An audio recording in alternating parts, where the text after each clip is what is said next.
Hi అండి, welcome back to my channel RKS kitchen and vlogs. ఈరోజు మన ఛానల్లో చింత చిగురు బొమ్మిడాయల కర్రీ చేసి చూపిస్తున్నాను. చాలా టేస్టీగా ఉంటుంది. చింత చిగురు బొమ్మిడి చేపల కాంబినేషన్ అయితే అద్దిరిపోతుందండి టేస్ట్. ఈ కర్రీకి కావాల్సినవి ఫస్ట్ బొమ్మిడి చేపలండి. ఇలా డ్రై అయిన బొమ్మిడి చేపలు తీసుకొని వీడియోలో చూపిస్తున్న విధంగా రెక్కలు, తోక, తల క్లీన్ చేసి వీడియోలో చూపిస్తున్న విధంగా ముక్కలుగా కట్ చేసి పక్కన పెట్టుకోండి. ఇప్పుడు స్టవ్ పైన కడాయి పెట్టుకొని అందులో మనం కట్ చేసి పెట్టుకున్న ఎండు చేపలు వేసుకొని బాగా ఫ్రై చేసుకొని ఒక గిన్నెలోకి వాటర్ పోసుకొని అందులో వేసుకోవాలి. ఇవి 5 మినిట్స్ ఉంచి తర్వాత వాష్ చేసి పక్కన పెట్టుకోండి.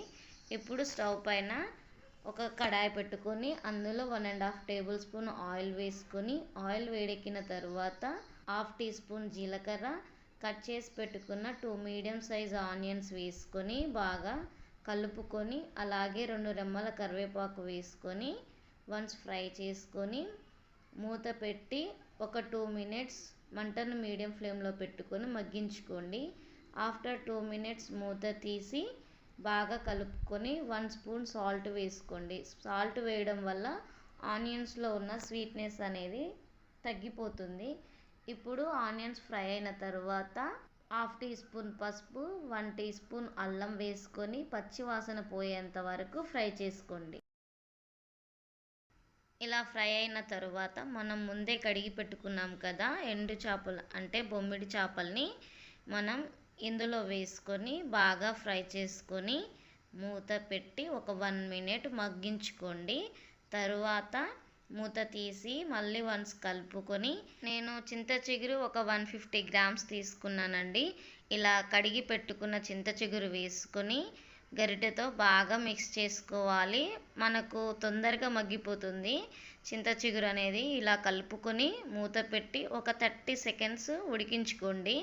30 సెకండ్స్ తర్వాత మూత తీసి మనం కట్ చేసి పెట్టుకున్న 3 మీడియం సైజు టమాటో వేసి బాగా కలుపుకొని మూత పెట్టి ఒక 2 మినిట్స్ మగ్గించుకోండి మంటను మీడియం ఫ్లేమ్లో పెట్టి. సారీ అండి, నేను టమాటో వేసిన క్లిప్ అనేది మిస్ అయింది. మనకు టమాటా మగ్గిన తర్వాత కారం వేసుకోండి. నాకైతే 1.5 స్పూన్ కారం పట్టింది. మీకు స్పైసీకి తగ్గట్టు వేసుకోండి. అలాగే 1 స్పూను మెంతులు, జీలకర్ర, నువ్వులు పొడి చేసి పెట్టుకున్న పౌడర్ వేసుకోండి. ఇప్పుడు గరం మసాలా వేసుకొని వేసిన మసాలాలన్నీ ఒక 30 సెకండ్స్ ఫ్రై చేసుకోండి. ఇలా ఫ్రై చేసుకున్న తర్వాత గ్రేవీకి తగ్గట్టు వాటర్ పోసుకోవాలి కర్రీలో.